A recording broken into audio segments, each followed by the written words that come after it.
You put up 171 points? Seriously?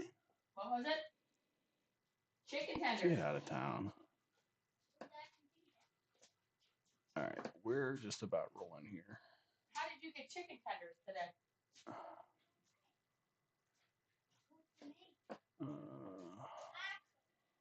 All right, so we're gonna go here first.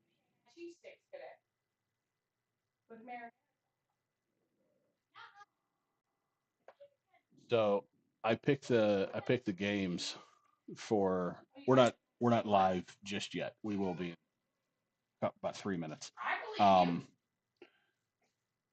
so I picked the three games, and there's one game I'm on the fence about. I don't know if I want to add a fourth game or if I just want to still continue because with six pack challenge that we were talking about. Okay.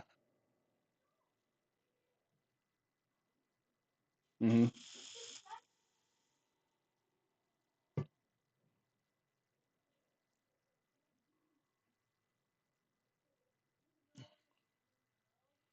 Okay.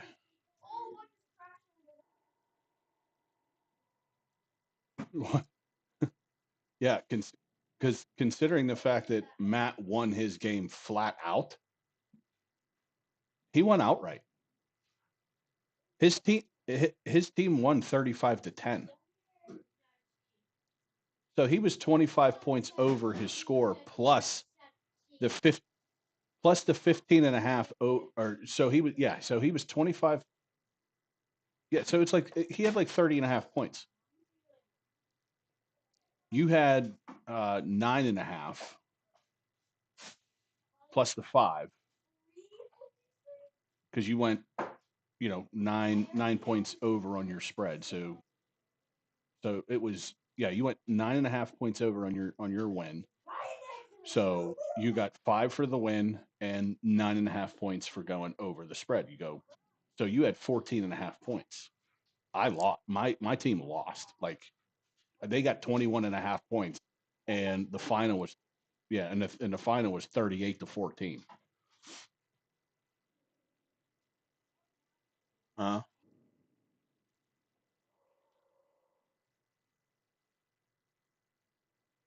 I know, I know, it was bad. So at any rate, yeah, I picked a super dog for this week. We'll have to talk about the super dog, how we want to score him. I don't care either way.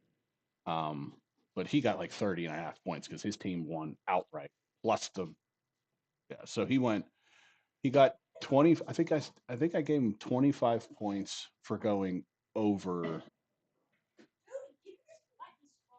I can't remember what I did, but it ended up being like 30.5 points, which is probably still wrong. He probably ended up getting like 55 points on that because he ended up beating the team by 25 plus the 15 and a half or whatever he was getting.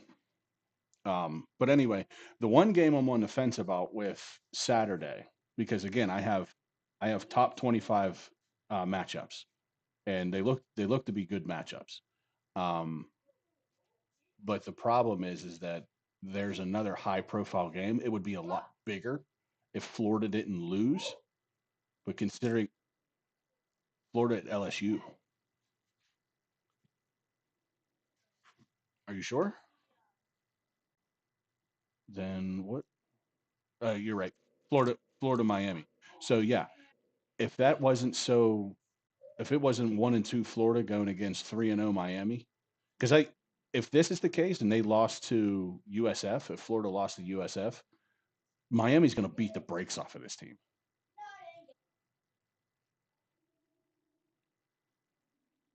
I mean, Miami went from what, number 9, now they're in the top 5 in 3 weeks. I think they started out at like number 9. Now they're,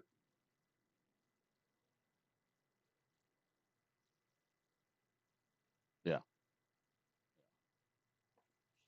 and they're giving Florida 7.5.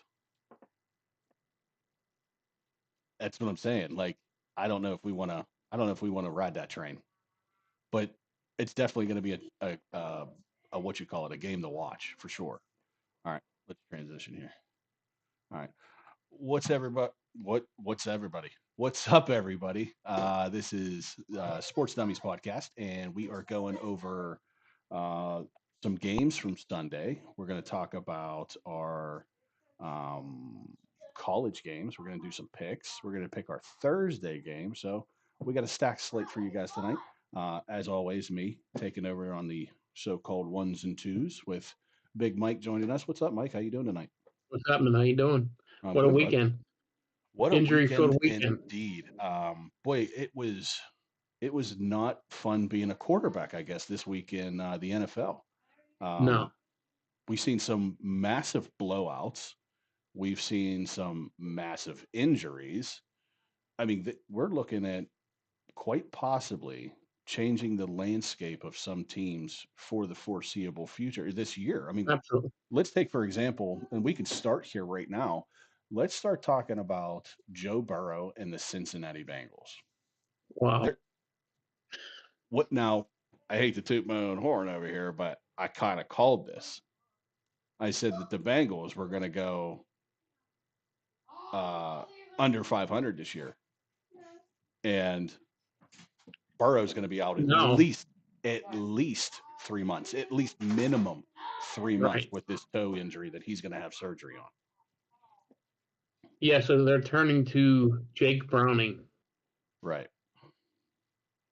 who after a really rough start, he had a good game to rally them to the win against Jacksonville, but it's Jake Browning. I mean, you know, Yeah. it's a huge blow for that team. So if the NFL was ever going to flex a week 3 game,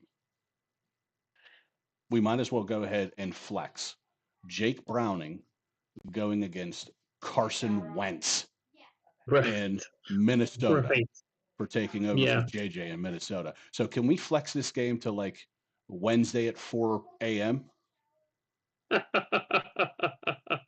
Because other than these teams' fan bases, I don't think anybody in the nation is going to give a shit about these games.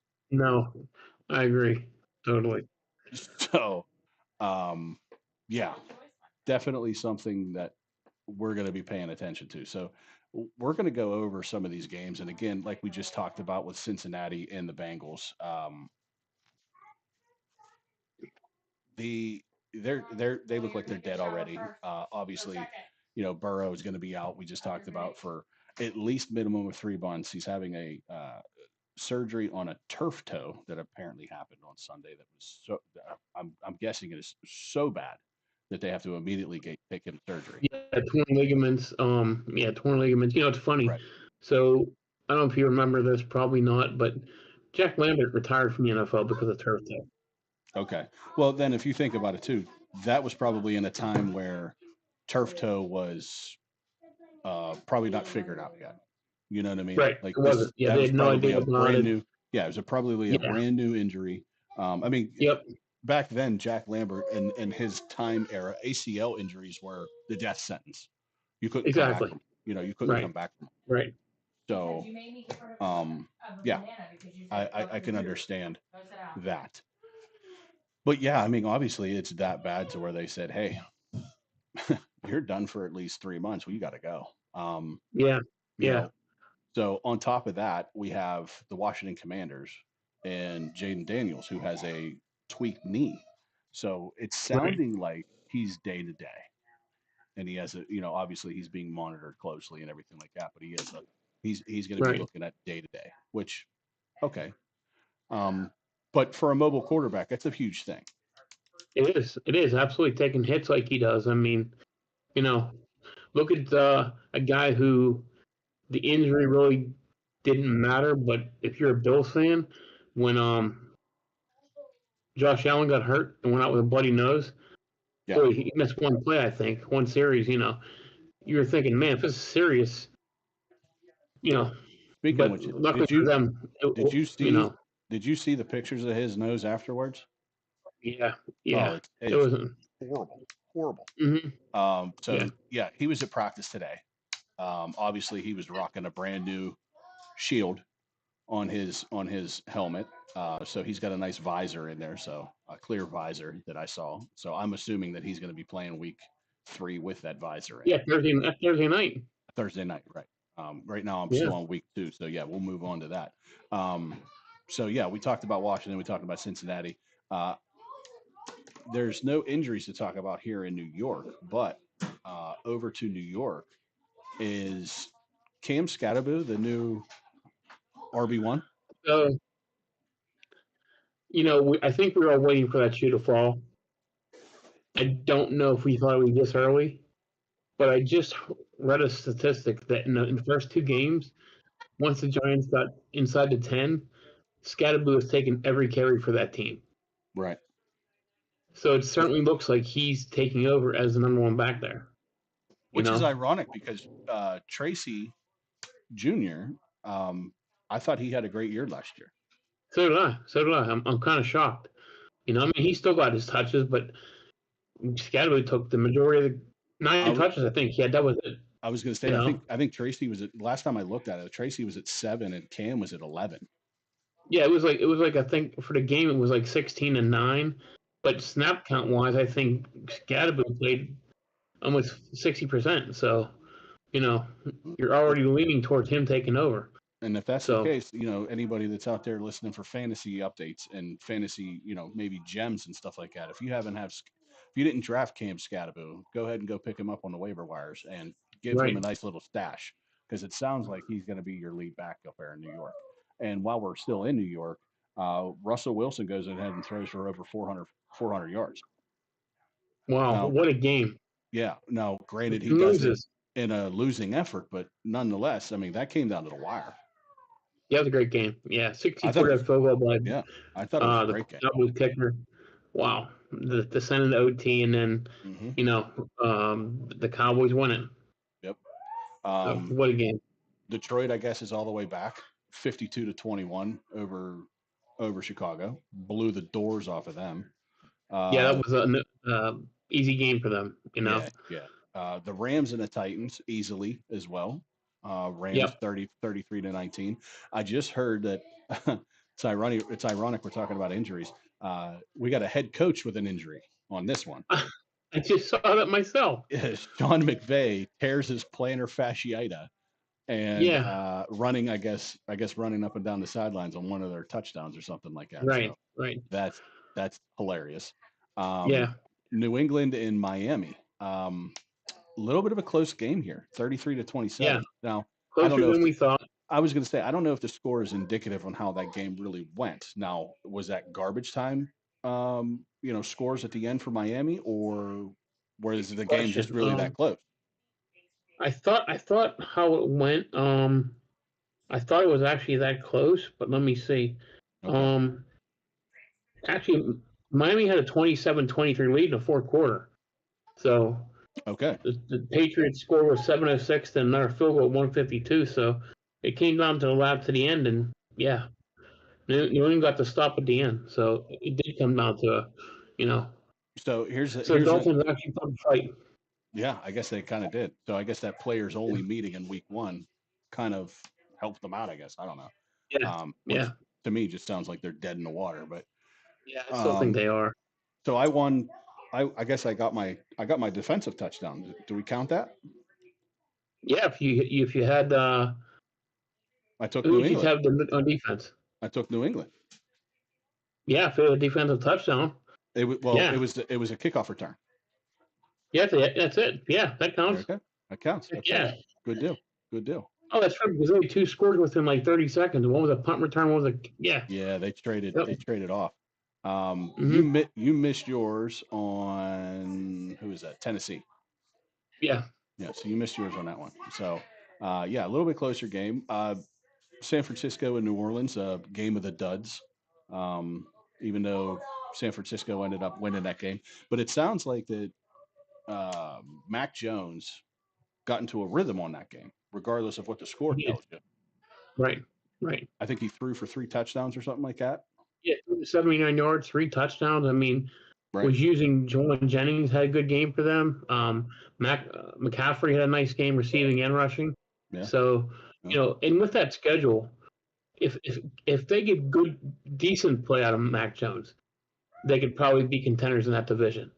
You know, You would think, because in that division, the only real team that's probably going to give them any fits is probably Seattle, right? like, Maybe the Rams. yeah. I mean, Probably the Rams too.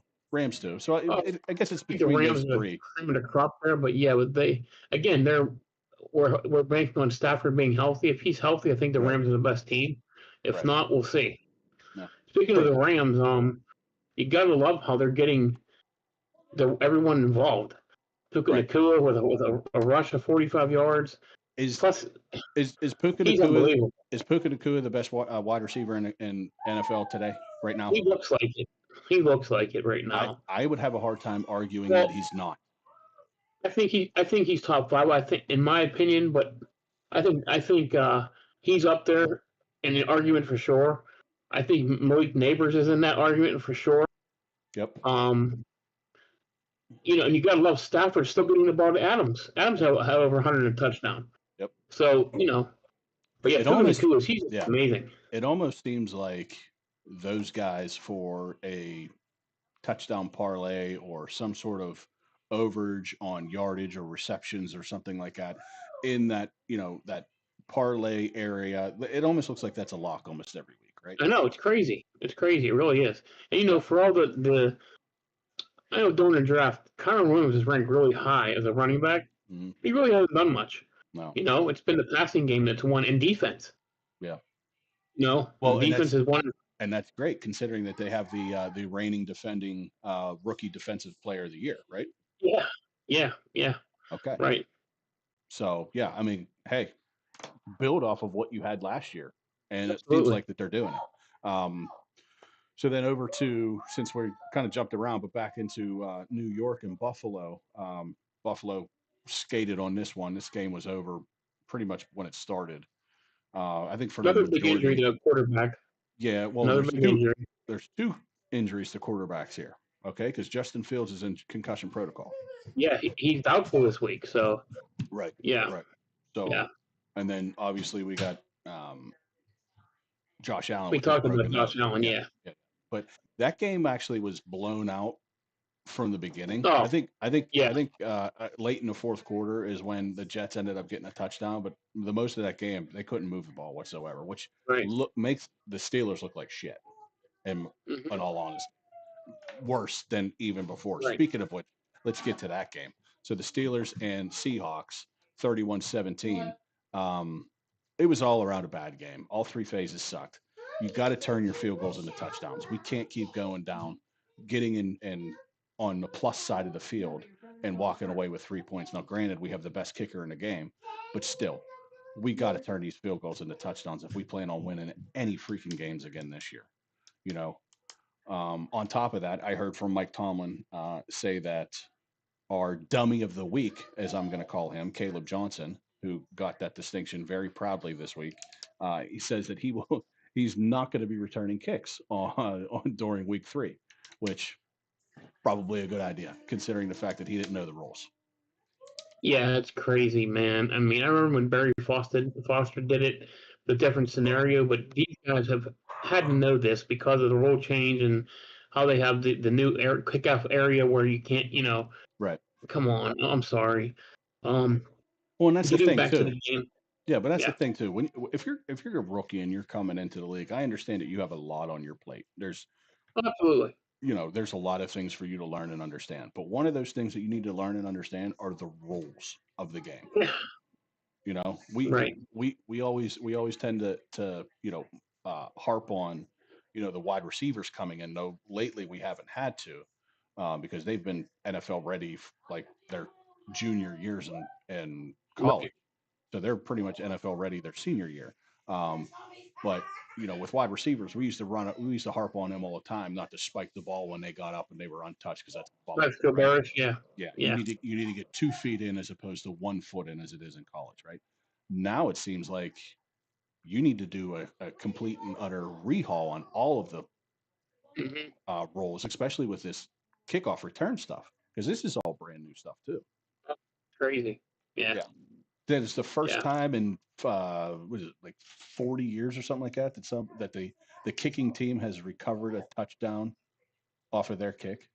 It's like the Mhm. first time. It's like the first time in like 40 years. It's like great. That's crazy. It would happen on the Steelers, right? It would happen on us. Yeah, So now, big game changer too. yeah, that was the thing. That was the worst part is that broke the Steelers to the point where we were done, and there was still a Right. lot of time left in that game. But after that happened, that was it. They couldn't do anything else. They ended up, which if you even go back and look at this, I have to question the touchdown myself because even if you go back and look at it, he clearly gains possession of the ball, but was it in time?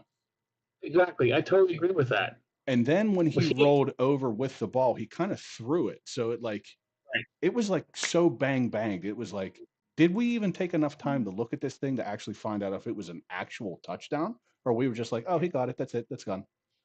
To the end zone, out of bounds line, like Yeah. there's some things I wanted to look at. And we never got the chance to, Hmm. So it's crazy. So that's Couple things something. stood out in this game for me. Yep. Again, Rodgers not getting enough time to throw. He threw. I tell you what, he made a play that doesn't show up. If you remember, he threw a ball. He got in the pocket, threw a ball across his body like 40 yards of Frymouth. He dropped it. What a play! I mean, what a goddamn play! And I don't care what anyone says. The guy still got it. He can still sling No, it, man. he does. Very impressive. And that's the frustrating part you can see all over his face is because there's definitely times and moments in our drives where we have the ability to keep the drive alive and move the chains, and we can't because of drop balls or somebody running the wrong route and getting in the way of Yep. a touchdown and having it getting picked off. And it's like those are just intangibles that you can't help. You Mm-hmm. know, that's not you can't put that on Rogers. It's not Rogers' fault that he threw Yeah. that interception and a touchdown Also, because in the end, Calvin, yeah, Calvin Austin was touchdown. in the wrong. He was in the wrong place. He wasn't even Right. supposed to be there. He's supposed to get his man out of there. He ends up tipping it in the air, and the guy makes a good play, intercepts it, drive Right. over in the end zone. Yep. So yeah, there was again 3 phases of the game was just bad. The team played bad, all of it. Like this is definitely one of those games where you look at and you say, hey, give me the game ball and let's bury it in the backyard because we just want to That's that right. we I just want mean, to forget about this. yeah, the frustrating thing for me was, you had the game. You weren't playing well. Yet it was a 14-14 game, and then the wheels came off, and Mhm. DK dropping 2 balls that should have been first downs. Muth dropping that pass. But the big things for me, offensive line still didn't play well. Defensive line got shredded when it mattered. Yep. And then third downs. Sam Darnold looked like Peyton Manning. Mm-hmm. I mean, he was just shredding us on third down, Yeah. And then Kenneth Walker comes in the fourth quarter, and we couldn't stop the guy. So, Right. again, we had some injuries. Highsmith went out with an injury, but Herbert came in and looked good. Yeah. Hell, even Sawyer came in and had a sack. I mean, he looked good. Yeah, he looked good too. And you talk about, we talked about the running backs, and Fryermuth and the tight ends.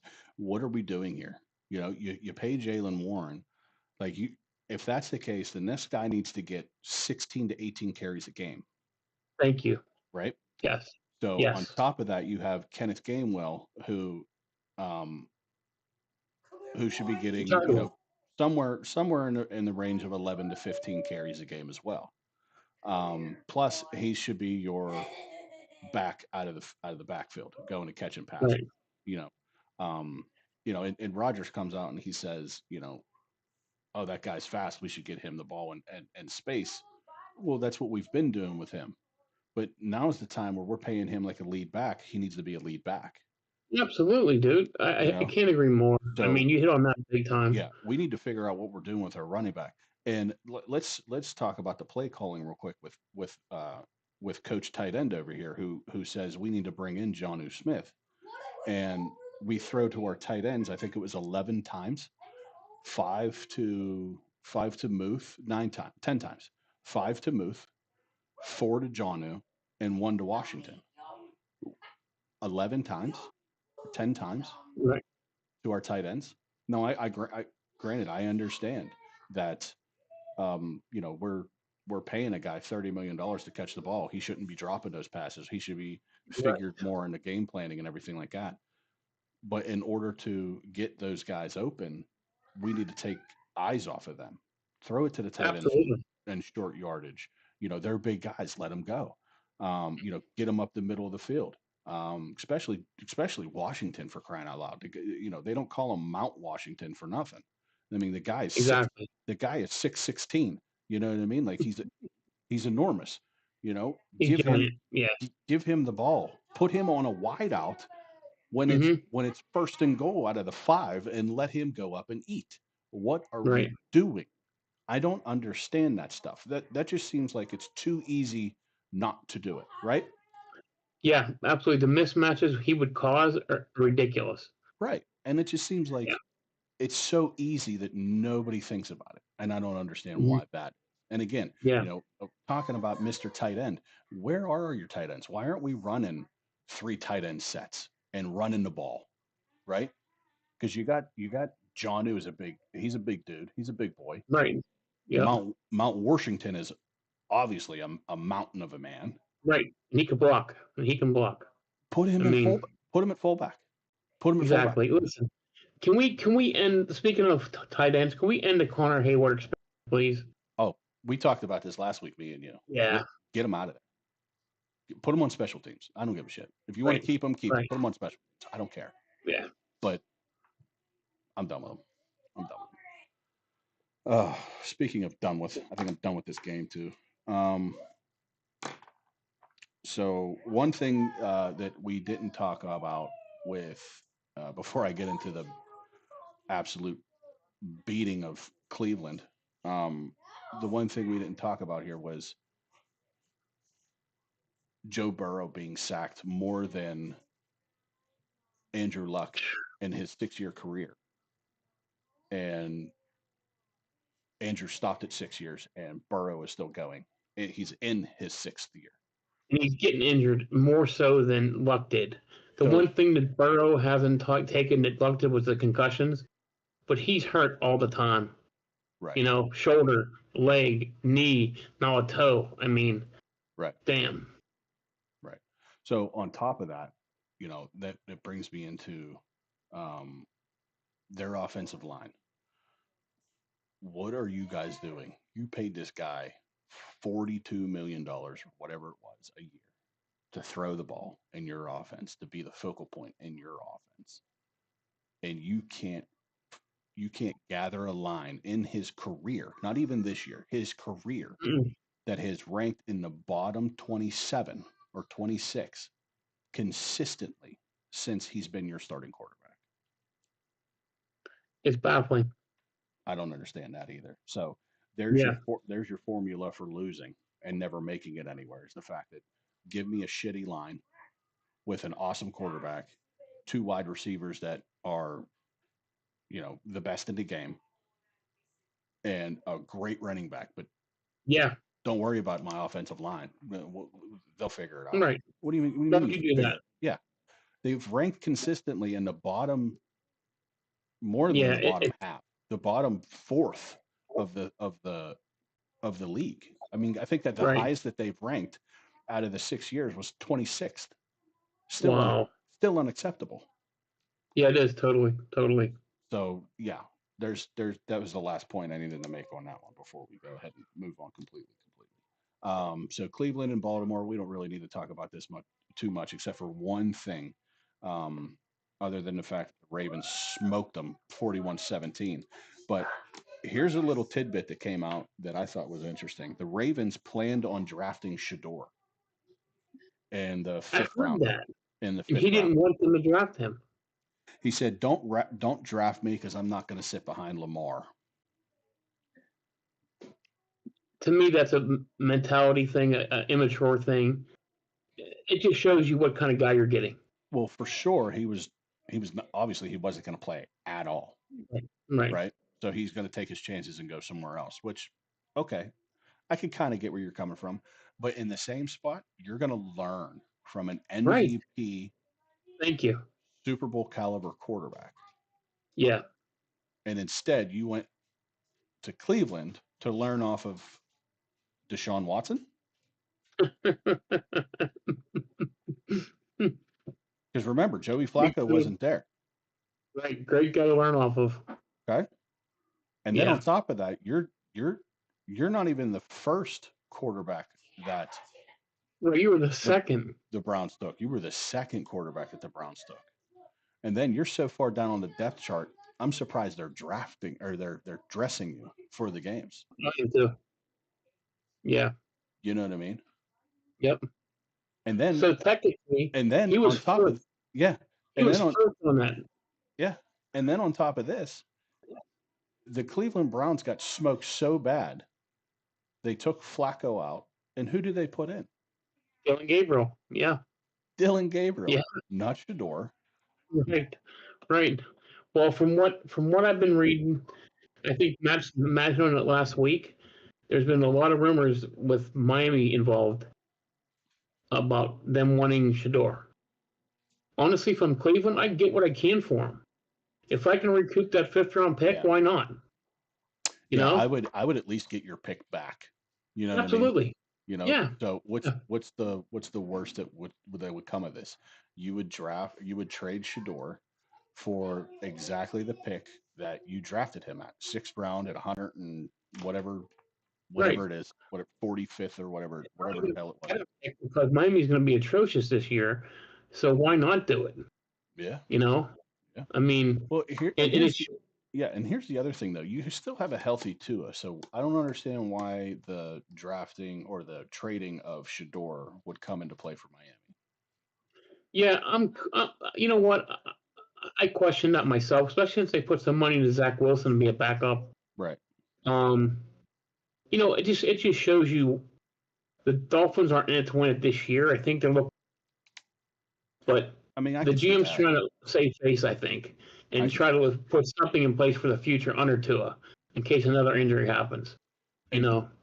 And then that just goes to then you know we're talking about this. I got to ask questions about this, but who's going to be pulling those strings to say I'm going to trade for Shador? Because there's a good chance that whoever does say I'm going to trade for Shador is not going to be there next year because they're probably going to clean house. And then guess what? Oh yeah, they're top to bottom. Yep. Then guess what? A new coaching staff comes in that probably sits there and says, "We don't want this kid." Right? Exactly. The only thing that this kid has going for him is he signed a fully guaranteed contract. That's it. Right. That's all. That is it. That is the only thing that this kid has going for him, is he's guaranteed to get paid $3.5 million over 4 years or whatever it is.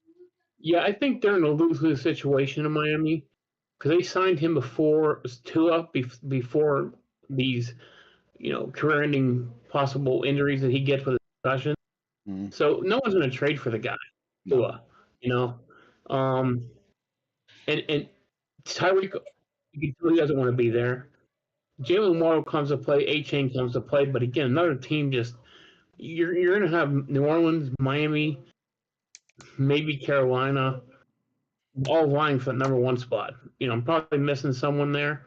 Maybe the Jets, I don't know, but they look better than those teams. Saints, maybe. The Saints, I think the Saints are probably your odds-on favorite, but you look at Miami, you're like, what do you got? Like Tennessee's another one. Yeah. You know, we're probably looking at about 8 teams that are probably vying for the number 1 spot. Yeah. You know, but again, we're only going into week 3, so I'm sure some of these teams can turn it around a little bit here. But yeah, I mean, I agree. I think this kid is in a no-win situation, no matter which way it spins. You'd have to find somebody like his dad to come in, take over a team, and get him and start him for this kid to play. To me, that's what it sounds like. Absolutely. And here's my thing: the kid got drafted exactly where he should have been drafted. Right. Because you know Dylan Gabriel, if Shador Sanders showed anything to the Browns, he'd have been number 2 on that depth chart.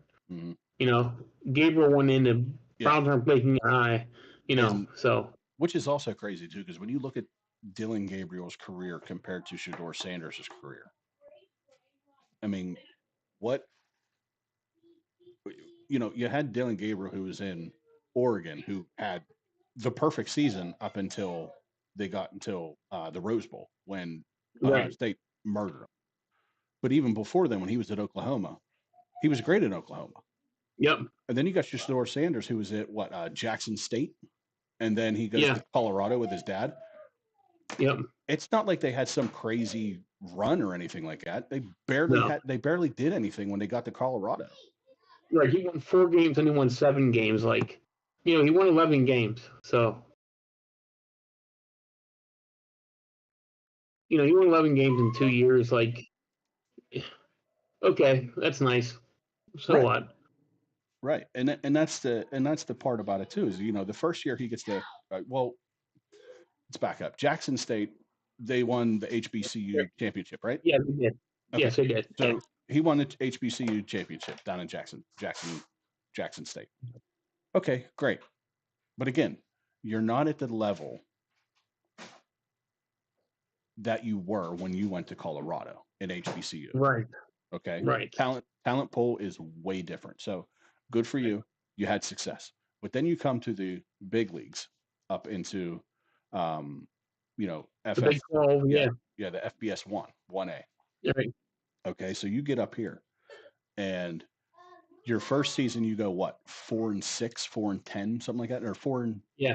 4 and 3 8, and 9, 4 and 7. Yeah. Yeah. something like that. They were bad. 11, Yeah. 11, 12 games up here. And then the Right. following year, your senior year, where there was all this hope and hoodad, you guys failed to make any type of movement or splash or anything like that, and that was Yeah, your it was second 7 year. games. Yeah. Right. So I'm just trying to figure out where you think you place above Dylan Gabriel at, and I don't see it. Me neither. I didn't So- see it in the draft. I don't see it now. Right. I don't know. Anyway, we spent way too much time on that. Denver and Indy. Good game. Came down to the wire on a field goal that was missed, but then there was a penalty and they got the ball back, and Right. that's your game, right? That's your game. So Yep. definitely something that I didn't expect. I thought Denver was going to run away with this one, but here's the surprise: the Indianapolis Colts are 2-0 With Danny Dimes with Danny freaking Dimes. playing great football. Honestly, Is this Kirk O'Chain's 2.0?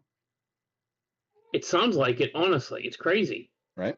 So Look at his stats. I mean, he's not just managing the team. He's balling out. I mean, he's having a healthy season in 2 games. yeah, Big time. He beat a good Denver team, which one of the top defenses in the NFL. Right.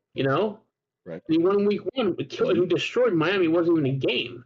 Right. So, I mean, I tell you right now, on paper, the Colts are probably the favorites to win the AFC South right now. I don't think it's a question. Yeah, but Danny Dimes playing. I mean, I tell you, if he keeps playing like that with, I thought about it today a little bit. Why is he so much different now than with the Giants? The one thing the Colts have, what the Giants don't have, is a legitimate running game, an offensive line, which we talked about, an offensive line. Right. And young receivers who are they're not well known, but they make plays. And that Tyler Warren from Penn State, you and I were on listen, he should have been the number 1 tight end picked. This kid's a game changer already. I mean, he had 9 targets again. He is a stud. He's probably going to make the Pro Bowl in his rookie year. Yes, he's a quarterback's best friend, and we know Danny Dimes loves to throw to tight ends. Yeah. So you talk about, okay, what's different from the Giants to Indianapolis? My immediate thought when you said that was coaching. Absolutely, 110%. And I didn't think that Brian Daboll was a bad coach, and I didn't think that Frank Reich was a bad coach, but apparently Danny Dimes is figuring it out with Frank Reich more than he's ever found out from Daboll. Well, it's not Reich. It's the new coach in Indy. I forget his name. But Steichen? Here's the ironic thing. Is it Steichen? What's that? Steichen? Yes. Okay, yeah. Steichen. So the ironic thing with this whole thing, the Giants hired Daboll because of what he did with Josh Allen. Okay. Thinking that he'd do the same with Danny Dimes. Okay. But he didn't. No. Which is, But And now now he's Danny Dimes, and now he's got Russell Wilson, and he still can't win. right, right. You know, and Yeah, again, I still, even though that Russell, balled out against Dallas and having over 450 yards passing, um, you would still think because New York is a tough market. It's absolutely. hard to make anybody happy in that market. They're going to start calling for Jackson Dart here sooner than later. I mean, you're 0 and Yes, 2. I totally agree. You know what I mean? So Yeah, the time is ticking, and Dabold's time is ticking. I think we talked about this last year. We thought Dabold was going to be yeah, out of there. This could be his final year with a good quarterback. You know, right. so Yep. we'll see what happens there. So, but overall, that was a great game. The one little tidbit here I had on this game was that the Colts are the only team in Super Bowl era history to not punt in their first two games. Wow, Right. that's crazy. So Yeah. their punter is making an exorbitant amount of money doing nothing. Good for him. Maybe I don't know. Well, he's making more than us, so he's making an exorbitant amount. You know what I mean? Some, you know. One thing I want to hit back on. We talked about the Bengals and Jaguars a little bit. The one thing I think the Jaguars are missing is if you're the GM or the coach of the Jaguars, do you waste? The big thing why they picked Travis Hunter number 2, he could play offense and defense. I think wide receivers are so much easier to come by than shut down corners. And when he was playing against Jamar Chase in the first half, he looks really good. Offensively, he's an average wide receiver. If I'm Jackson, I'll let him play on defense and let him do his thing. I think it's a gimmick type thing for him, but the kid's talented. I'm not going against that, but So here's my take on it, right? Since you just brought that up. So my take on it is he was originally drafted to be a wide receiver, right? Right. Right.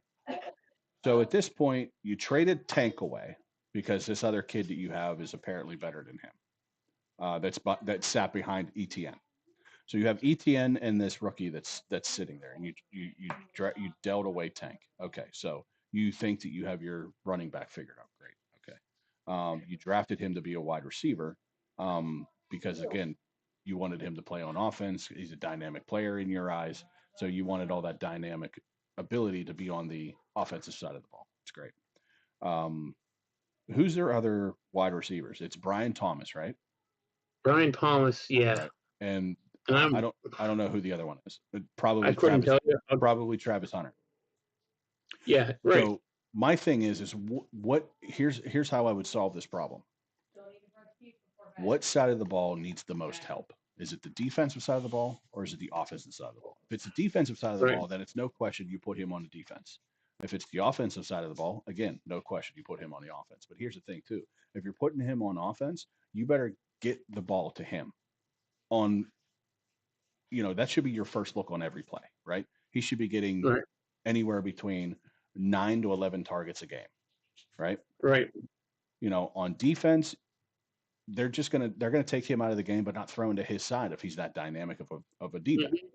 So, you kind of have to at some point get to where you say to yourself, we have to cut our losses somewhere with him, whether it's going to be on the offense or the defense. Now, if you recall, there was a wide receiver that played for New England, Troy Brown. Yeah. Okay. So Troy Brown used to come in on defense whenever they were going late in the game, and it was like Hail Mary situation stuff, right? Yep. That's where you put in Travis Hunter. Well, here's my thing. That you're right. You're exactly right. But he made his name in college as a defensive back. He was an average wide receiver. Right. And again, the only reason why he made his name in defensive back and why he won the Heisman was because he was a two-way player that when he was in, he did make a difference. Now, was he average? Sure, but he was also one of the only players on that team that was doing anything. Right. You can argue that that Torrey Horton, right? Torrey Horton. Yeah. You can argue that he was probably 1A, 1B with Travis. Right. But again, the whole narrative, the media focused on Travis because he was a proficient two-way player. Now there's other guys that play Yeah, two ways and they're just not as proficient as right. what Travis was, which is why he got so much notoriety. So that's my Kid, talent wise, I think he'll be good whatever he plays. I mhm, just think in today's NFL, if they're gonna make him that stud wide receiver, you have Brian Thomas playing coming out today, but they're using Naomi Brown, using Washington Patrick, also with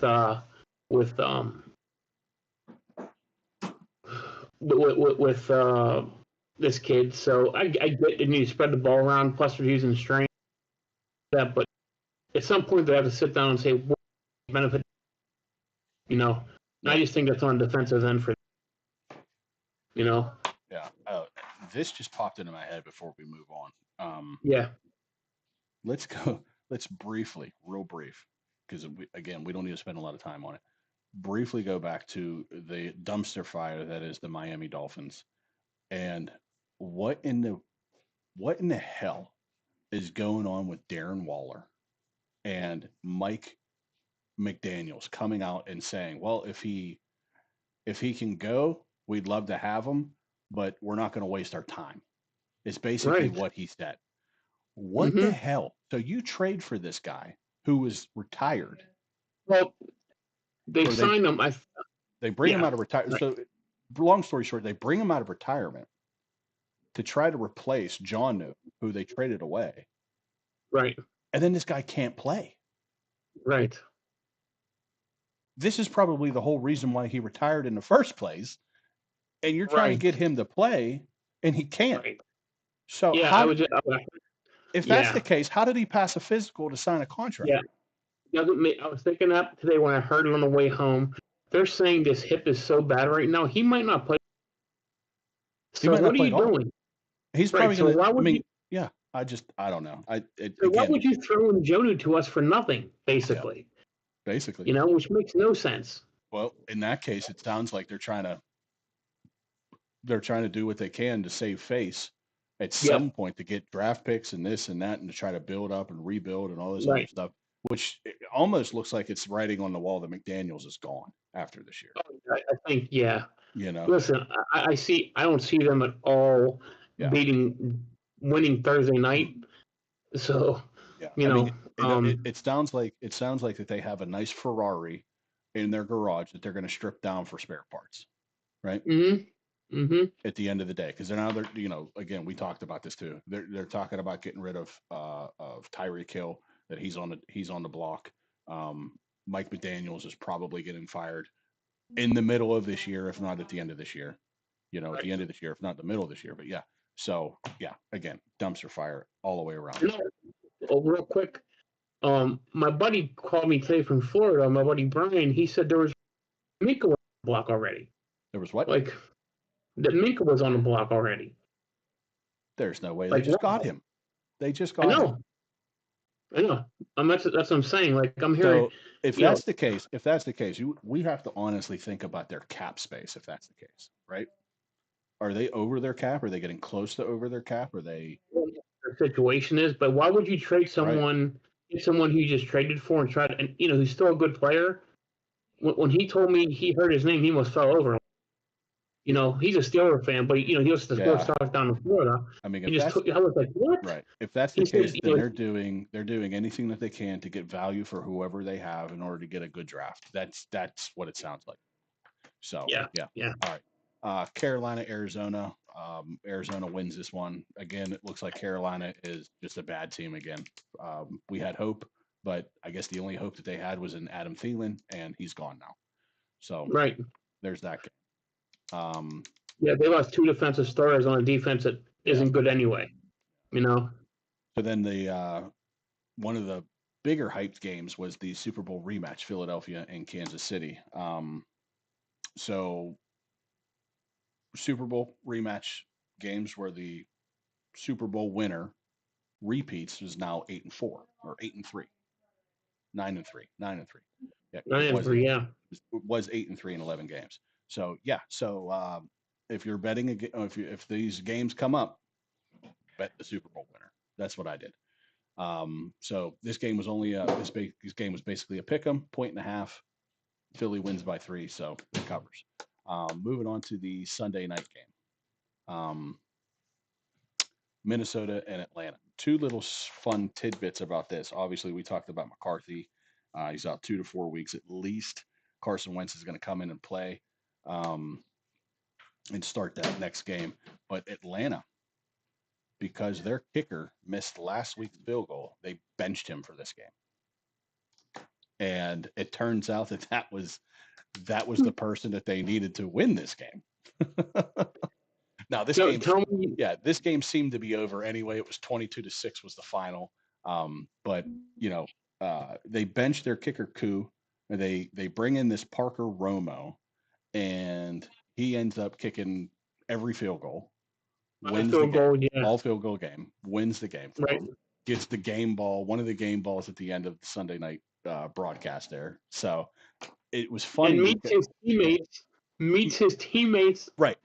And I was just about to say, what's funny about this whole thing is that he's standing there with with two other guys, two other teammates. I didn't know the second guy, but obviously he's standing there with Bijan Robinson, and the lady asked him, "Well, did you have a chance to meet all of your teammates?" And he said, "Well, I know who Bijan is because everybody knows who Bijan is." He goes, "But I don't know him." He goes, "I don't know this guy." And they introduced each other right then and there and shook hands. I thought it was great. That's one of the best, like the funniest stories from the weekend. When I heard that, I was like, "Wow, that's great." I'm sorry. Yeah. Big time. So then we had a double header here, Monday night game. If you stayed up long enough to watch it, you got one good game and one not so good game. The Buccaneers and the Texans went off at 7. 20-19 was the final. Came down to the absolute wire on that one. Baker's a dog. Cleveland has got to hate themselves up and down for letting this kid walk out of their building. You said he is just a dog.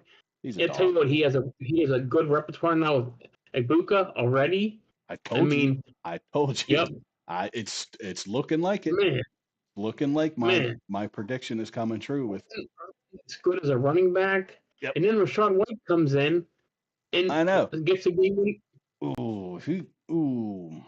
I had $15 on, or I was gonna win $15 on that game, and because I put $1 down for a parlay, which was for the money line and Tampa Bay, and Bucky to score, and I had Bucky and Mike Evans to score. And I thought, they're down close. They're gonna pop it into to Mike for a touchdown. Nope. Or White goes in and rushes it in. Yeah. I'm like, and that was right at the end of the game. So I was like, well, that's it. So you have teams right there going in opposite directions. Yeah. Tampa Bay looks legitimate again, like a possible playoff team. Yep. And the Texans can't find themselves right now. I mean, Nico Collins, he had a great first quarter. After that, totally disappeared. Yeah. But with no sense assembly of a running game. Again, another team who can't get out of their way with their offensive line. Just awful, And I'll just they have a heck of a defense too. They're relying on, but when their offense does nothing for three quarters, I mean, what are you going to do? Right. And I'll toot my own horn here, considering the fact that I was the only one riding on Tampa Bay with plus 2.5, so that helped me out immensely. So, and then the last game, the Chargers and the Raiders. No love lost here between head coaches, from what it sounds. From what it sounds like. So Khalil Mack breaks his arm, bad. He broke it.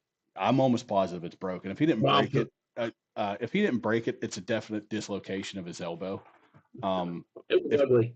It looked gnarly when it happened. I mean, as soon as it happened, I was like, "Oh, Jesus! It's not supposed to bend that way."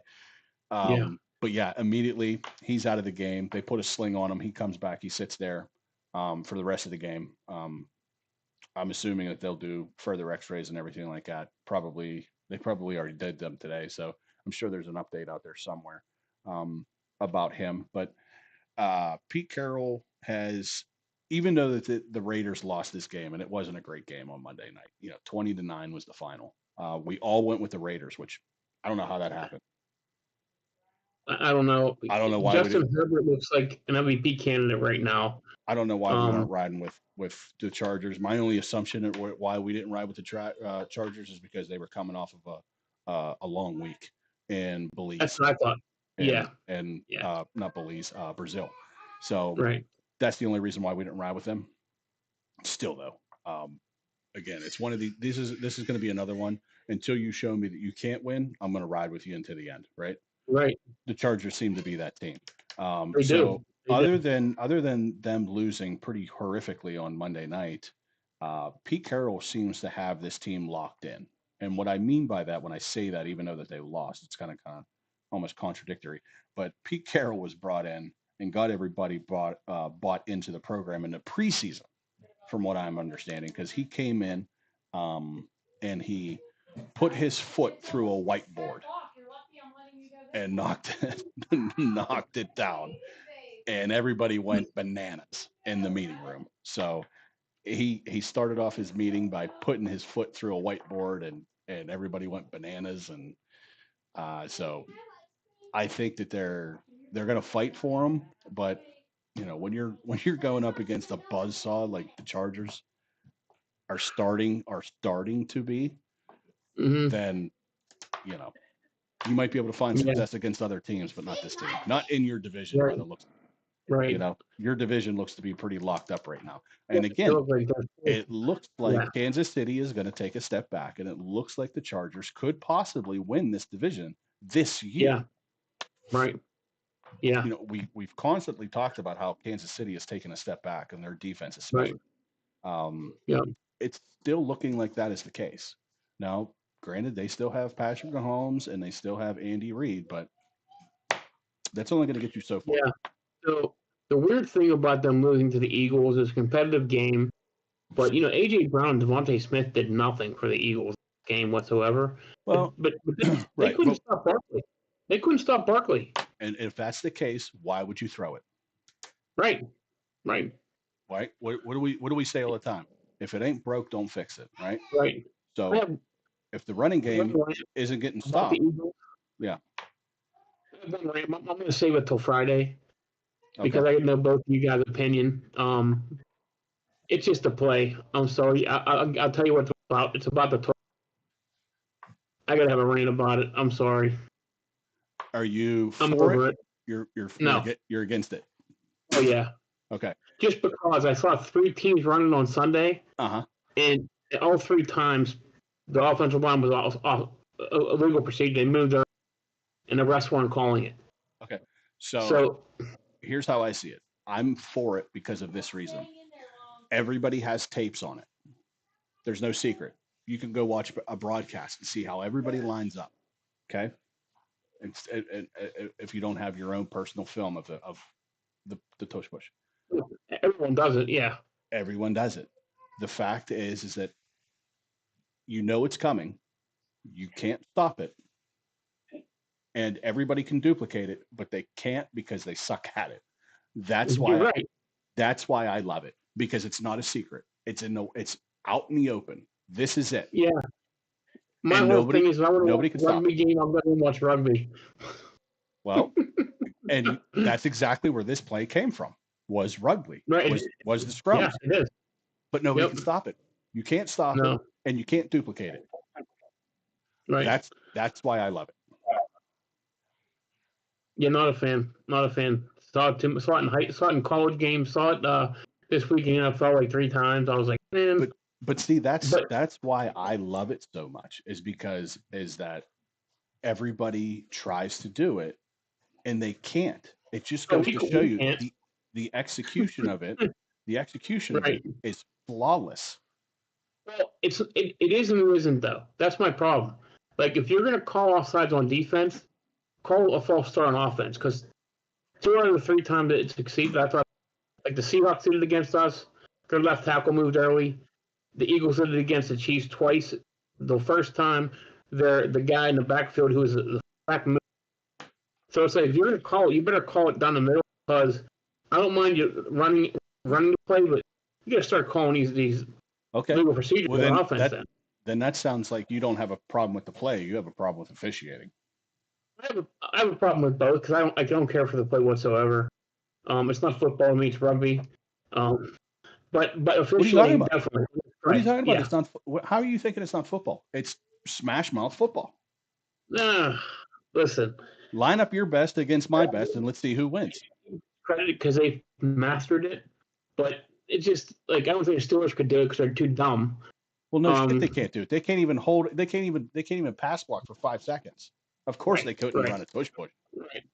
But I don't know. I'm not a fan, but so be it. They're going to keep doing it. And I respect them for it because guess what? They're only going to be in third and short because they can run the ball. They can run the fucking football. Bottom line. Haters. Saquon Barkley's a beast, man. Oh, absolutely. Haters going to hate. He's an animal. Saquon is an animal. Speaking of stat, how about the Browns? What they do against Derrick Henry? The last 3 games, he's completely been shut down against them. It's amazing. They just can't stop Lamar. And that's the beauty part about it. If you're going to shut one person down, there's the other person. If they ran RPO every play, how are you stopping that? Oh, I wouldn't either. You're right. How would you? That's like the tush push to me. How are you stopping it? Right. You know what I'm saying? Like you have the perfect formula to win every game, like it's a college game, right? They do. I mean, the only thing that Baltimore is not doing is running the triple option. Right. In the NFL. Right.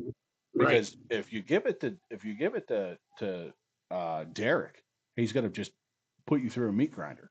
He's going to tire you out, wear you down, beat you up. If you keep it with Lamar, you're going to speed crush him around the outside. Yeah. And if you decide that you want to try to come up and spy on Lamar and stop him, he's just going to pull the ball and stop and throw it over the top of you for a touchdown. Exactly. So, all these people that said he can't be a quarterback. Listen, the guy's a good quarterback. Yeah. So bottom line. Not to mention, he threw better in that game than he has in a lot of previous games. He didn't rely so much on his feet in this game. He was throwing the ball. You know what I mean? Yeah. And again, if I don't understand why they don't run RPO on every single play. Yeah. It's so hard for you to try to key in on certain guys. Because again, if you're running power I, what do we have to do? Jam the middle, right? Put 10 guys in the box. They're running power I. Put 10 guys in the box, load the box up. But if you're running a form of a triple option with Lamar Jackson and Derrick Henry, and now you got D-Hop on the outside. Yeah. I don't give a shit how old he is or not. The guy's still a freak, okay? Mm-hmm. There's a reason why he's still in the NFL. The reason why he's still going to teams and getting paid and being their number one as soon as he gets there is because it's that good. And then you have Zay on the other side. Yeah. Who can build a roof off their team. You know what I mean? So, I mean, they have the perfect recipe for being a hell of a team. So, they lost because their defense broke down in game 1, but they're going to be, we've already thought one of the best teams in the year. I can't wait to actually see Monday night's game against Detroit. I think it's I mean, obviously, we need these caliber of teams to go up against other high caliber teams to see what we really got, right? Yeah. Because when you're going up against, the Miamis and the Clevelands and the Saints, those the Titans, the Panthers, when you're going up against those type of teams, it's hard to tell what you really have here. We just know that they can blow the doors off of you, right? Yeah. On inferior teams, basically. Right. But let's see what we're going to do against, the Chargers, Philly, the Bills, Detroit. Right. Detroit. The big ones, the Packers. Yep. Let's see what they do against those teams and those caliber teams. That will go ahead and tell you exactly everything you need to know. But again, if you don't run RPO on every single freaking play, what are you doing? Right. So let's go ahead and give us a little against the spread over under for this week. Mike, on over unders, you absolutely murdered it. I have you at 13-3 though. I don't even know. I stopped looking after the 4 o'clock games. Okay. Here's what I had for us total after the 4 o'clock games. I had Matt at 10-10. Okay. I have Matt on you're thinking the over under 10 and 10 No, or 10 and or 10 overall. overall. For the first I'm sorry, hold on. For the first all games going into Sunday night, I have Matt at 12 and 14. That's with a spread and over under. That's what I have in that. 12 and 14. Yeah. I have him at 12 and 20. Well, no. This is just going into the not including college. This is No, him going in. this is just NFL against the spread Yeah, and so over under. this is without the last 3 games. So not Sunday night, not the 2 Monday nights. Oh, So okay. I had him 12 and 14, you at 17 and 9, me at 19 and 7. Okay. That's what I had.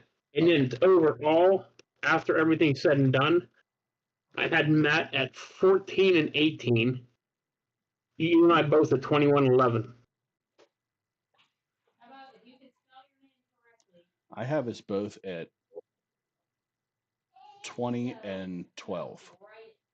So I don't know, either I missed something or you missed something, obviously. Possibly. Because I 'Cause mean, I know I try to input this stuff in real time, so it's not like I'm trying to so go. Matt went 2-0 on against in the Atlanta Minnesota game. He went 0-2 in Tampa and Houston, and he went 2-0 in Atlanta Minnesota, 0 Tampa Houston, and 0-2 in the Chargers in Vegas. That made him 2-4 in the last 3, which made him 14 and 18. That's what I have. Yeah, I have him no wins on either Monday night game. Right. 1 win. No, I'm sorry, 2 wins in the Sunday night game. He went 2-0. Right. So it sounds like we have the same there. It's just somewhere along the lines in the middle. Yeah. You have to go. Yeah. So I'll have to. I'll have to send you. Yesterday, you were 4-0 on Monday night. Yes. No. I wasn't 4-0. I was 3-1 on Monday night because we all took the Raiders. See, I have you down here as the Chargers. Okay, I screwed up that one. That's probably where it's. Okay. Yeah, I don't know. I mean, again, I don't know why I picked the Raiders. I'll have to go. You know what? I may have took the Chargers, and if that's the case, I'll have to go back and. It's a good thing we have video evidence, right? So I can go back and watch. Yeah, I thought you took the Chargers in that one, and that would make you 21-11. Because I thought you went 4-0 yesterday. So I'll go back. Yeah, I'll go back and take a look. But as it stands right now, the overall. Let's just go to the overall, right? So overall football standings in general. Okay. Matt is 52% with 47 wins out of 90, right? So this is where I'm coming from, 90. So he's at 52%. Mike, you caught up. You also are at 47 at 52%. Wow. I also made up some ground, and I'm at 44 wins at 49%. Okay, so we're all pretty much okay. We're almost right there. Yeah. We're all neck and neck. Obviously your over under was extravagant. You went undefeated in the Thursday night and the 1 o'clock games. You went undefeated, or 9-1 or something like that, whatever it was. And then against the spreads, I caught up and went like 12-3 on the day. Wow. Yeah. So we all kind of 12-4, as a matter of fact, against the spread. So we all kind of me and you kind of killed it. Matt, he was a little bit under 50% on both. Yeah, he had a bad week. Yeah, he told me that too. Yeah, he had a bad week. Yeah. But hey, that's football, baby. Yep. So I thought it was a good week uh, for everybody, and it was definitely an entertaining week. So week 3, let's call this Thursday night game, and then we will get into our college, and we can wrap this up. So our Thursday night game is a big divisional game, so to speak, and I only say big because um, it's a game to find out on national TV how bad the Miami Dolphins are. So Miami Dolphins are going to go up to Buffalo and play the Buffalo Bills, and getting to the spread right now. At least the spread that I will see. Oh, I gotta enlarge this. It's not letting me do it. So okay, week 3. The spread is, oh my god, this is a high one. So go. Do you have it in front of you? Hold on, pulling it up right now. No. I don't want you to pull it up. I don't want you to pull it up. Okay. Okay. Okay. So the reason why I don't want you to pull it up is I want you to guess the spread. Ooh. Right. I'm just gonna go with what was the Browns and 11.5. I'm gonna say just 11 because I think it's that much disparity. Yeah. 11.5. Okay. So you're not far off. Okay. So the spread for that game is 12.5. Wow. So Buffalo is giving 12.5, and the over under is 49.5. Wow. I mean, that's hard. That is hard, and especially considering the fact that Miami put up points on the Jets defense. Yeah. The Jets. But again, it's right. Jets. It's not Yeah. Buffalo. You know, we weren't expecting the Jets to do as well as they have this year. No. Right? No. So the fact that they're kind of doing a little bit better than what we thought is a surprise. Boy, this is rough. This is almost like a coin flip because you don't know if you want to take these high points or if you want to go with what you see out on the field and take Buffalo and lay the points because Buffalo is just so damn good. Right. Here's a scary thing about this game. Okay. Buffalo could actually almost get that 49.5 by themselves. Agreed. But with their defense is in shambles right now. With yes. So you know, Miami getting 12.5. That's a lot of points, man. I know. Wow. It's a divisional game. I'm going to take the Dolphins and the 12.5 in this one. It pains me to do that. I was just about to say that hurts to say. It hurts to say. I'm going to take the under in this one. I like your under. I'm going to ride with you on the under. I think. Speaking of a weird week, how about Josh Allen's week fantasy wise? He was like a 12, 15 point guy because all the touchdowns went to running backs. Yeah. He didn't throw one touchdown, you know? Yeah. That's rough too, you know? Oh, it is. James Cook has been on fire. Yeah. Yeah. And what's crazy too is that you want to talk about James Cook and how he's so impressive right now. Let's go back, 6 months? 3 months? 3 months. Let's go back 3 months. They didn't want to pay this guy. No. Right? Right. They were basically going to let him sit out, maybe trade him. Didn't he? Is he one of the players that came out and said I request a trade? And then they figured everything out monetary wise, and then he stayed. Right. Okay.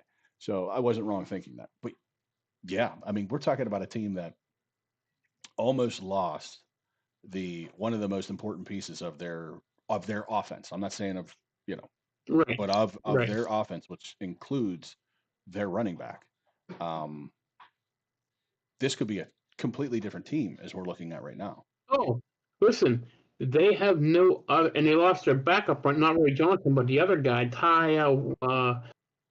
He's out for the year. So if they would have dealt Cook, they'd have been stuck with a guy who is not dynamic whatsoever. He's a hard nosed runner who no breakaway. Cook gives him that pass catching guy who can take a 5 yard pass, go 50 yards. He takes a lot of pressure off Josh Allen. You Yeah, know, yeah, big time. I mean, it's weird to say, but lately around the goal line, he's been the touchdown guy, not Allen.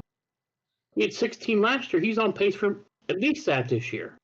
I remember. Here's a funny thing, Chaz. When I drafted, because I got him like the 6th or 7th pick. Man, that's a steal. Now I'm like ecstatic. Like, yeah, that's a steal if that's yeah. So here's my thinking, right? We thought that New England was going to take like these mega jumps, these, one step for man, a giant leap for mankind type of steps this off season. And for all intents purposes, they have, they're back to winning football. Their offense has improved for sure, but their defense, I don't think did. Their defense, I don't think did at all. No. So when you look at last week and you're thinking to yourself, okay, well they only lost by 6 points last week. The Dolphins did, and you're kind of thinking to yourself, okay, well they can move the ball, they can score some points. But again, that was up against a defense that was probably middle of the pack right now. 16, 14, 15 ish, around that way. And then you look at what Buffalo did to New York. It was ugly. Beat them by 20, right? Beat them by 20. Now I don't know when Jordan, or not Jordan, but Justin. I don't know when Justin went out. Second quarter early. Okay, so that would be indicative of the score as well. Okay, right. So, but considering again, Steelers don't have a great defense as it turns out to be at the moment. Right. And the Jets just crushed us on defense, moving the ball. Yeah. 32 points. But Buffalo being what Buffalo is and holding the Jets to 10, I got to lay the points. I got to take Buffalo. I think I have to take Buffalo in this scenario. I don't like it because again, that 12.5 scares the living daylights out of me. But in this case, I have to follow what I've seen, and what I've seen is that Buffalo can more than sufficiently hold this team to a low score and score an exuberant amount of points on a very bad Miami team. So that's my pick. I would have to guess that Matt's taking Buffalo. I was going to say Matt's probably taking Buffalo. So I'm actually going to pencil him in for Buffalo, but we'll have Buffalo, to see. Yeah, we'll have to probably be over. I would guess over. Yeah. All right. I'll put him in. If it changes it, he changes it. So okay. All right. So that's our pick for Thursday night, which is coming up very shortly, which is great. I love football season. And then, just kind of going through at the moment. It looks like there's some good games. There's definitely some bust games. Good game, Denver Broncos, LA Chargers. That's a hell of a game. That's going to be a good game. Rams and Eagles, probably going to be a very good game. Yep. Yeah. Here's a good game that I think that the Steelers are going to lose. And I'm probably not going to pick them this week. Is the New England Patriots? Mediocre. I'm probably with you on that one. Yeah, mediocre teams, but again, when it comes to the Steelers' defense, they haven't changed anything in 7 years, right? As far as their scheme and the way that they play. If that's the case, Vrabel has known how to beat the Steelers' defense since he played in New England. Yes. So that's probably going to be my big deciding factor on the fact that I think the Steelers are going to lose this game as well. Mm-hmm. Which could easily indicate that, or I could easily say that we probably shouldn't have lost that Seattle game. We had so many chances to win that game. Again, you got to turn field goals into touchdowns. Um, but we had opportunities, we had turnovers and everything like that. But that blunder with a kickoff that just kind of sealed our fate, and then we couldn't dig ourselves out of that hole. But I just considering the fact that the Steelers don't change their defense scheme, the way that they play defense, I think that's going to play a huge factor in this. Um, the Suck Bowl, the Bengals and the Vikings, interesting. See how sucky that game's going to be. Hopefully they don't televise it. It would not be good for anybody. Uh, Couple games interest me this week. The not because they're good games, just because of the matchups. The Cardinals and Niners. I don't think either are very good, but I think if Mac Jones plays the way he did, they'll beat them. yeah. So You know? obviously the big game is on Monday night, the Lions and Ravens, right? Yeah. Yeah. Huge game. Here's a game that I am really interested in. The Chiefs and the Giants. Are the Giants for real? And can the Chiefs right the ship? Well, they need to. If they lose this game, 0-3, you don't recover from that. And that's my thing. Is that are we accurate in thinking the Chiefs are what the Chiefs are right now? And that is a team that is taking steps backwards. Or I think, yeah, right. You know, right. or is it just a fluke? They just had two bad games. They started out 0-2. And then the flip side of that is the Giants. Are we thinking that the Giants' offense is proficient and prolific as it was this past week in Dallas when they put up, over 400 yards passing through the air? Do they have the right pieces in place as far as their offense and their defense goes? So I think this is a very good telltale sign of what the Giants could be this year if they end up going in, if they end up beating the Chiefs. And I think this is going to tell us a lot about the Chiefs this year if they lose to the Giants. Yeah, agree. I think I'm more interested to see. I think the Chiefs come out and win this game, but I'm not right now. I can't say definitively it's a lock. I agree. They don't look that good right now. And can they stop that Giants offense? I'm not sure. Right. I mean, yeah. So very interesting to see what this week is going to hold for us. But Thursday night we have pretty much locked in. We just got to get Matt's definitive picks on those. So let's move over to college for the time being. So let's start out with our super dogs. Matt had New Mexico against UCLA. New Mexico won outright. So he ended up winning that game outright. We talked about a little bit how we might revamp how we score these, which is probably needed to get done because Matt's already like a 30-point favorite on all of us. He's up 30 points on all of us. South Alabama played Auburn. They lost 31-15, but with their 25.5 against the spread, their little buffer, they ended up winning that game. So it's a W for you. Don't just fucking sit there. And I threw up a stinker by taking Wisconsin that got absolutely annihilated, 38-14, and their 21 points didn't help at all. Go lay down, both of you. So we'll have to think about our super dogs, but I picked my super dog for this week. We'll get to that. Sit down. Pitt, West Virginia. Oh yeah, I picked mine already. Don't act like you're I getting didn't pick one yet. That's all right.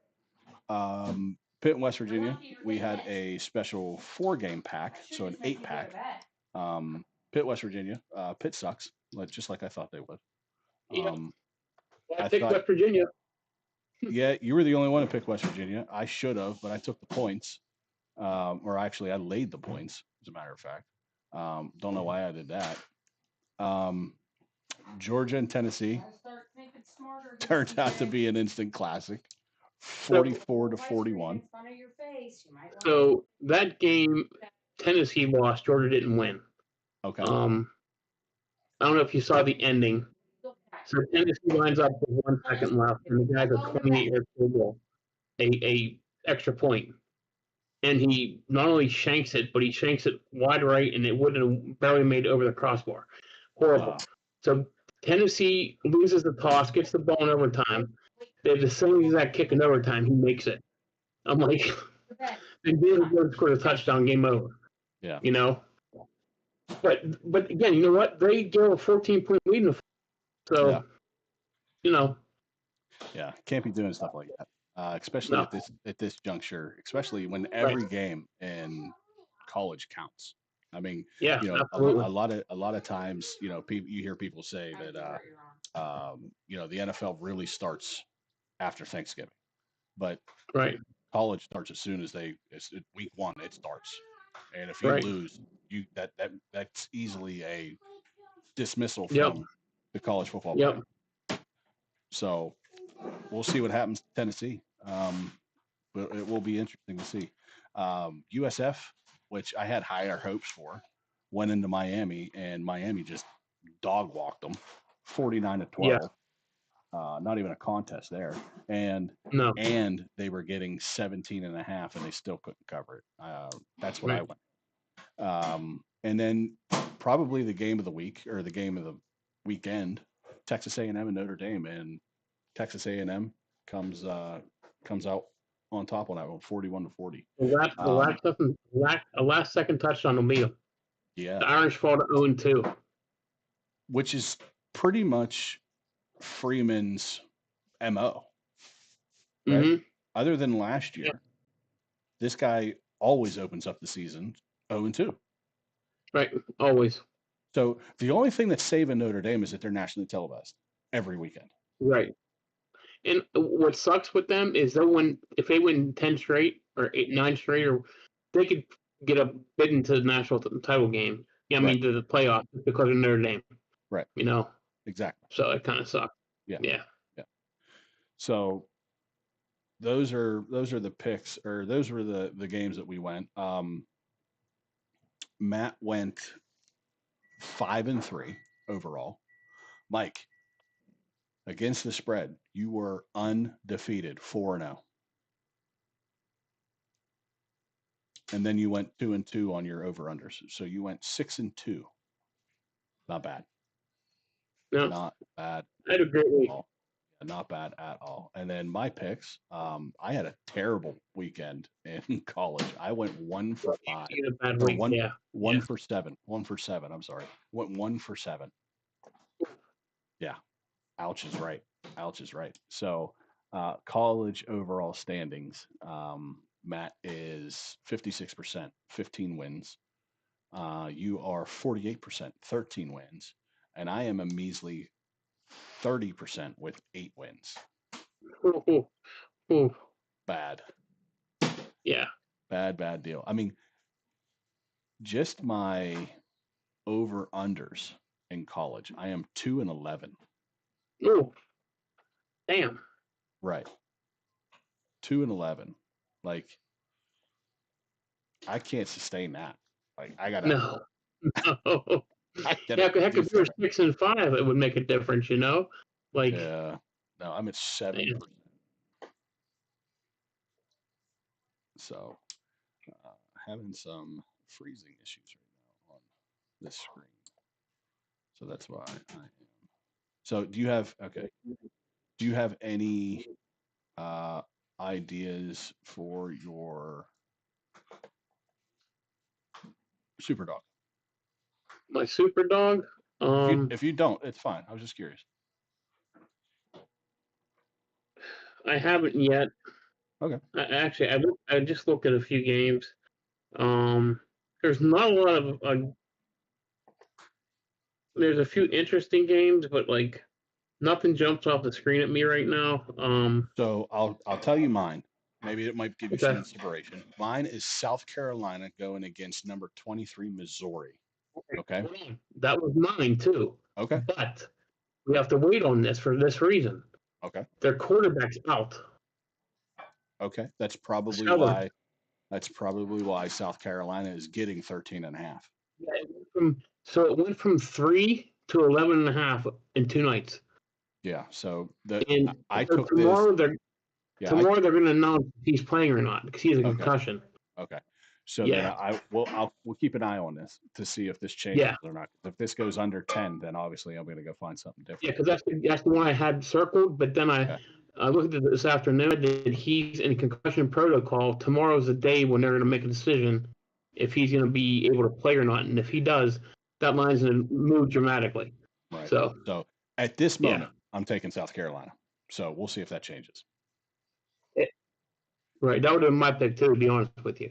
Okay. So if he doesn't play, I'll put you in. I'll probably go elsewhere. If he doesn't play, I'm still putting it in because again, it's 13.5.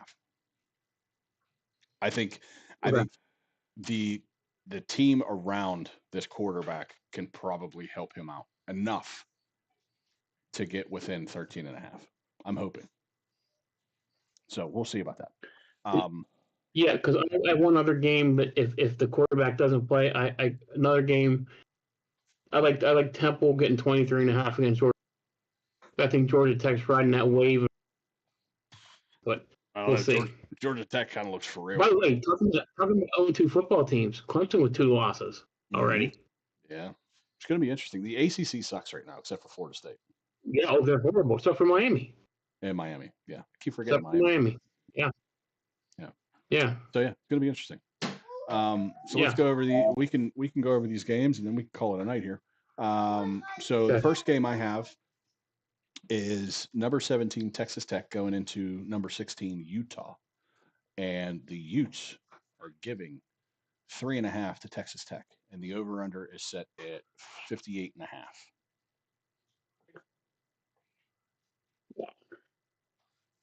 I'll go first on this one. I don't like that high number, so I'm going to go under as my first scenario because again, this is 2 ranked teams, pretty much right next to each other. I mean, they are right next to each other, not pretty much.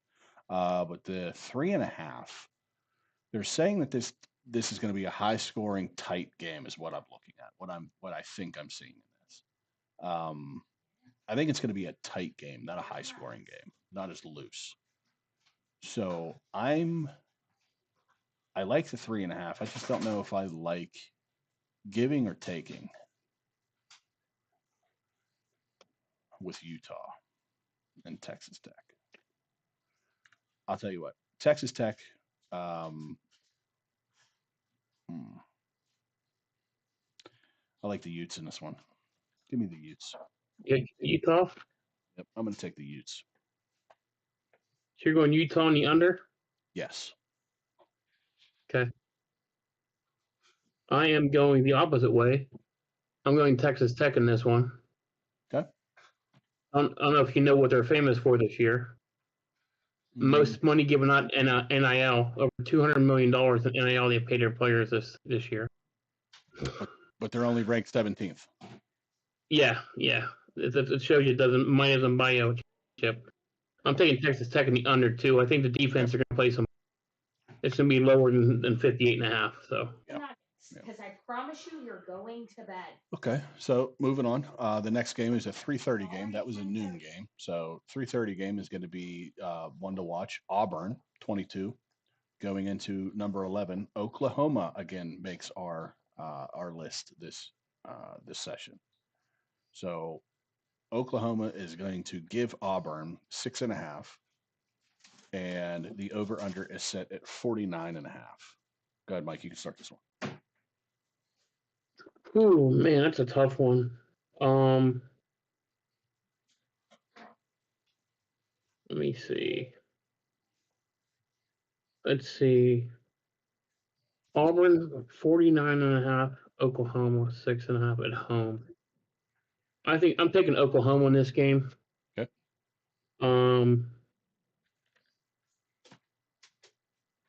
Oklahoma, I'm taking in this one. Boy, let me see this one. Where am I going with this? Let me see. So while you're looking at that, I'm going to also ride with Oklahoma on this. I think after last week and how good Oklahoma looked, I'm going to go ahead and ride with Oklahoma on this. The 49.5, I think this one goes over though on this one. So I'm going to take the over in this game. Okay. I'm taking the under. Okay. So give me Oklahoma under. You have Oklahoma in the over. That's correct. You have So- UU and OO in the two games. Okay. So obviously, if you just heard what I said about my over under winning percentage, then you should know to fade me on my over unders. Yeah, right. So we'll see. We're right on the first game, so it's okay. We'll see. Then again, if I'm trying to get myself out of the basement here, I should just ride with you on every over under. Right. It's ironic because you suck at them, so Yeah, I know. you know. I know. I'm either going to bring you down or I'm going to bring me up. So we'll see what happens. Right. That's how I catch up. I don't do anything fantastic. I just try to bring you. Right. That's how I catch up. So the next one is number 9, Illinois, which made our list again, going into number 19, Indiana. The Hoosiers. Hoosiers are giving 3.5 to Illinois, and the over under is set at 52.5. So all the home teams are the favorites in these games. So I'll start with this one since I made you start with the last one. For me, this is a no question for me. Indiana, all the way. I think that their coach is hilarious, and Oh my God, yeah. I love him. I've loved him since he was at James Madison. And when he said, "Oh, well, you don't know who I am? Google me." Okay, he goes, "We don't just beat ranked teams; we beat the shit out of them." So I think this guy has got all the fire. I think he's hilarious. I'm going with Indy, and giving those 3.5. And I think this one is going to be an over game as well because they just dropped 73 on Indiana State. Now, granted, it was Indiana State, but they can score. But still, 73-73. Yeah, they can score points, which is why I'm thinking So, this game is going over. Indiana has one of the best quarterbacks in the country, and he's not shy to throw the ball, and that offense is legitimate. Illinois, I have questions about. I'm right with you. I'm actually going Indy over myself in this one. So we're riding together on this one. Very nice. So one other thing before we call this a night, and that is to see if you want to add a fourth game to this, which I don't know. I'm on the fence about it. I think I like these 3 games, but that Florida and Miami game is obviously a huge game, especially in Florida. It's a rival. Yeah, it's a rivalry game too, if I'm not mistaken. So I almost want to put it on here because it's such a big game. It's also a 7:30 game as well. So Florida's in the middle of a stretch right now, but going to play Yeah. 6 straight ranked teams. It's insane. Yeah, it's nasty. Murderer's row. It's nasty. Yeah. So I don't know if I want to Let's add. say you put it on there. I'll tell you what. No. It seems like a trap game. Honestly, it feels like a trap game. Right. Because I don't think. I mean, Florida is getting 7.5 in that game, and if I'm picking this game, which if you want to pick it, I'll pick it. I don't care. If we pick this game, I'm going Miami because again, Miami has showed me that they can do whatever they want to teams, and with no consequence. So see, I heard something this week. I don't know if it's true that that Florida's quarterback supposedly put his name in the transfer portal after this game, after the last game. But I'm not sure if that's true or not. Which is ironic, because which would make me wonder if it's the starting or the backup quarterback, knowing that he's probably not going to play. You know what I mean? Yeah. See, he said he's playing. He threw 5 picks last week, and they only lost 20 against LSU. All right, let's pick this game. Florida at number 4, Miami. right, so let's write this in here. 7:30 game as well.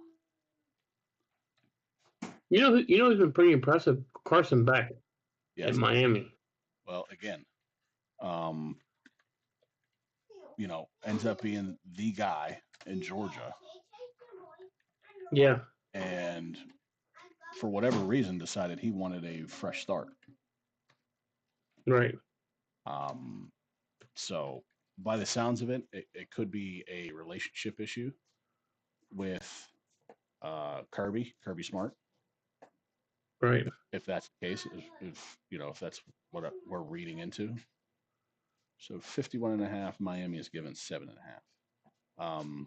So yeah, we want to pick it, we can pick it. Like I said, my pick's already in. You know what I'm doing. I'm going Miami and I'm going the over. We'll pick it. Oh. So it's Florida getting 7.5. Florida is getting 7.5, and Okay. they're on the road against number 4 Miami, and the Okay. over under is 51.5. Wow. That's a tough game. I'm going to take the under. I know that. Okay. Wow. So you're taking Miami and the over? Correct. It's one of those things where Okay. it's, I'm Yeah. gonna ride with you until you show me I can't. I'm going to take the Gators. I'm going to take the Gators at 7.5. I think it's too much. I think they're playing for their season right now. And their defense, listen, if you give up 5 interceptions to LSU, they only lost 20-10 last week. So I don't see them ball over 5 times. And I'm just taking the Gators in the under. Okay. I can play devil's advocate here and say that Miami is a far better team than LSU at this given moment. I don't know, but possibly. I know they would better. I know they would better. I don't know.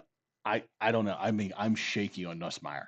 I am. I'm shaky. I'm shaky on Kelly. I think Brian Kelly's a horrible coach. Right. So I think they win despite him. But I think Napier's playing for his coaching career right, his coaching job right now for Florida. So I think the Gators have their backs against the wall. They lost. So I think that I like the Gators and the under. I think 7. I think Miami wins this game, but closer next. That's what I think. Okay. Very well. Well, here's the weird thing. So they both play South Florida. Mm-hmm. Did you not drop your ice? South Florida beat Florida 18-16. Mm-hmm. And Miami beat South Florida 40-12. Mm-hmm. So that's interesting. That was another factor of why I was saying Miami, because again, I'm taking Florida under. So I think but it's also one of those things too where USF, they have a lot of people on those teams that now it didn't help them in Miami, but if for some reason it helped with Florida. There's a lot of people on that team that has chips on their shoulder, right? Because they wanted to go. They wanted to go to Miami. They wanted to go to Florida State. They wanted to go to Florida. Right. But for whatever reason, those universities or schools said, no, we don't want you.